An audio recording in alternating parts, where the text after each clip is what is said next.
ऐसे कई घटनाओं में हमको दिखाई दिए हैं, ऐसा देखा है, वो निर्भय होकर, कोई भय नहीं लगा, ऐसा देखा। जैसे एक बार सैमसी में जहां गुरु आश्रम है, तो वो एक खंडेर था, और हमें खंडेर बहुत प्रिय है शुरू से। ऐसा मतलब बिगड़ेल स्थान, पुराना वृक्ष या ऐसे कोई कुटिया, ऐसे पहले संन्यास मार्ग में ऐसे रहना अच्छा लगता था कि जहां जिसका कुछ काल। तो रात्रि में उस खंडहर में जाकर के लेटे, वहां के लोगों ने रोका, आश्रम वाले लोग, वहां मत जाइए। हम सोचा आश्रम के कई लोग यहाँ लेटते हैं तो बातचीत करेंगे, इसलिए एकांत।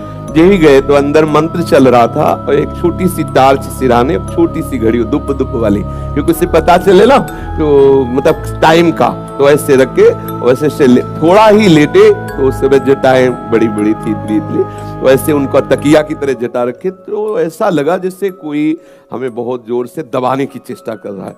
तो ऐसे देखा तो मुझे स्पर्श जैसा भी हुआ कि जैसे कोई कड़ा हाथों में एकदम। ऐसा कैसे हो सकता है?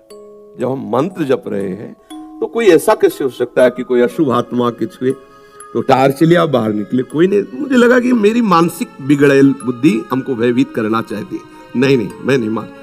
एक मन ने कहा यहां से हटके, वहां से हमको जिद्दी स्वभाव था, नहीं देखो कैसा क्या, फिर वही जाके सोए। थोड़ी ही देर में फिर स्पष्ट अनुभव हुआ कि ऐसे। तब हम बैठ गए तत्काल मंत्र जपते हुए।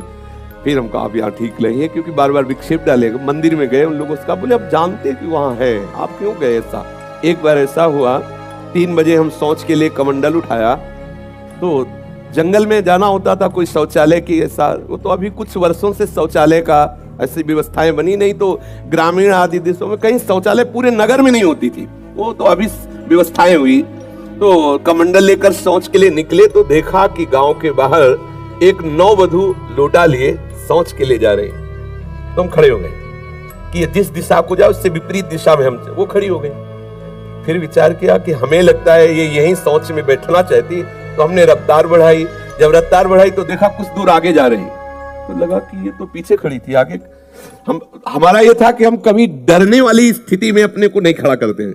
हमारे मन में आया नहीं, ये मेरा भ्रम है, वो हमसे आगे निकल गई होगी। जब वो आगे गई तो हम पीछे मुड़े, तो देखा हमारे दूसरे रास्ते में खड़ी।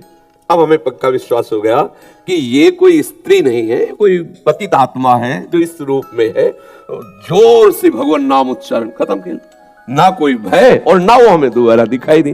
तो हमने जीवन में देखा है कि अगर कहीं ऐसी प्रेत आत्मा आदि हो, वो आपको परेशान नहीं कर सकती। आपको जैसे गोकर्ण के सामने धुंधकारी प्रकट हुआ, कभी वो अग्नि बनता, कभी वो ये बनता, कभी भेड़ बनता, कभी सिंह, समझ गए अधोगति को प्राप्त। लेकिन कोई ऐसा नहीं कि उनका अनिष्ट करे और रो के कह रहा था कि मेरा उद्धार कर दो, मेरा कल्याण कर दो।